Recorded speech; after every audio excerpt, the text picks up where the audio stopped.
Whispering shadows में आपका स्वागत है। यहाँ हम आपके लिए लाते हैं सबसे डरावने, रहस्यमय और अनसुलझे मामले जो आपकी रूह को कांपने पर मजबूर कर देंगे। आज हम आपको सुनाने जा रहे हैं एक ऐसा मामला जिसने 1980 के अंत और 1990 के शुरुआती सालों में पूरे भारत को हिला कर रख दिया। ये कहानी है स्टोन मैन मर्डर्स की, एक ऐसा सीरियल किलर जिसका कभी कोई नाम या चेहरा सामने नहीं आया। तो आइए शुरू करते हैं इस रहस्यमयी और दिल दहला देने वाली कहानी को। 1980 के दशक के अंत में कोलकाता की सड़कों पर एक के बाद एक लाशें मिलनी शुरू हुई। ये लाशें बेघर लोगों की थीं, जिन्हें सिर पर भारी पत्थर से कुचलकर मार दिया गया था, क्योंकि कातिल की पहचान अज्ञात थी और हर हत्या में एक बड़ा पत्थर शामिल था।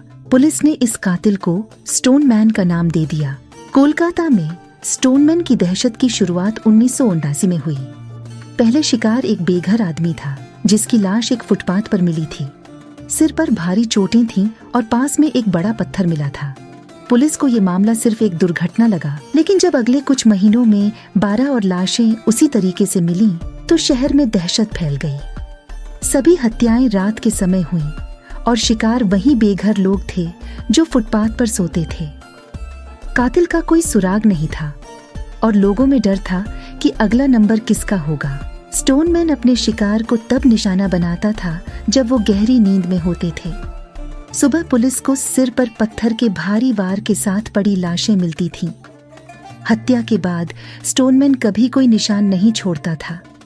न तो कोई गवाह था और न ही कोई सुराग। कोलकाता पुलिस पर दबाव बढ़ रहा था। एक के बाद एक हत्याएं हो रही थीं और मीडिया में लगातार खबरें छप रही थीं। पुलिस ने फुटपाथ पर सोने वाले लोगों को सावधान रहने की चेतावनी दी और रात में गश्त बढ़ाई गई। लेकिन स्टोन मैन जैसे अंधेरे में गायब हो जाता था।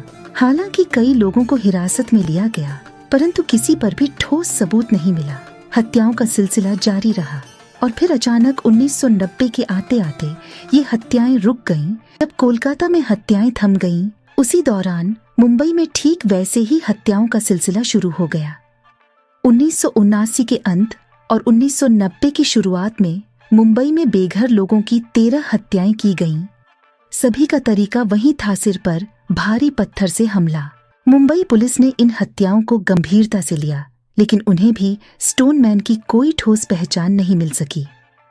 हर बार की तरह कातिल रात के अंधेरे में फुटपाथ पर सोने वाले बेघर लोगों को निशाना बनाता था। मुंबई पुलिस ने रात में गश्त बढ़ाई, लेकिन स्टोन मैन हमेशा पुलिस की नजरों से बच निकलता था। आखिरकार मुंबई में भी अचानक ये हत्याएं बंद हो गईं। कोलकाता और मुंबई दोनों ही पुलिस के पास कातिल का कोई सुराग नहीं था। स्टोन मैन की पहचान को लेकर कई तरह की अटकलें लगाई गईं। कुछ लोग मानते थे कि ये कोई मानसिक रूप से विक्षिप्त व्यक्ति है जो किसी मनोवैज्ञानिक बीमारी से पीड़ित है। कुछ का मानना था कि ये हत्याएं एक तरह के धार्मिक बलिदान का हिस्सा हो सकती हैं। हालांकि कुछ पुलिस अधिकारियों का कहना था कि कोलकाता और मुंबई के हत्यारे अलग अलग हो सकते हैं, क्योंकि दोनों शहरों के हत्याओं के बीच कोई सीधा संबंध साबित नहीं हो पाया था। आज इतने साल बाद भी स्टोन मैन मर्डर्स एक अनसुलझा रहस्य बने हुए हैं। क्या ये एक ही व्यक्ति था जिसने दोनों शहरों में हत्याएं की, या ये दो अलग अलग सीरियल किलर थे? इसका जवाब कभी नहीं मिला। स्टोन मैन की कहानी ने पूरे देश को डर के साए में डाल दिया था और इस मामले की सच्चाई कभी भी सामने नहीं आ सकी।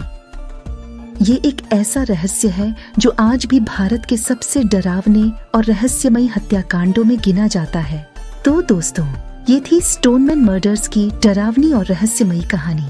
क्या आप मानते हैं कि स्टोन मैन एक ही व्यक्ति था जिसने दोनों शहरों में हत्याएं की, या ये महज एक संयोग था? अपनी राय हमें कमेंट्स में जरूर बताएं। अगर आपको ये वीडियो पसंद आई हो तो इसे लाइक करें, शेयर करें और हमारे चैनल विस्परिंग शैडोज को सब्सक्राइब करें, ताकि आप ऐसी ही और भी दिलचस्प कहानियों को मिस न करें।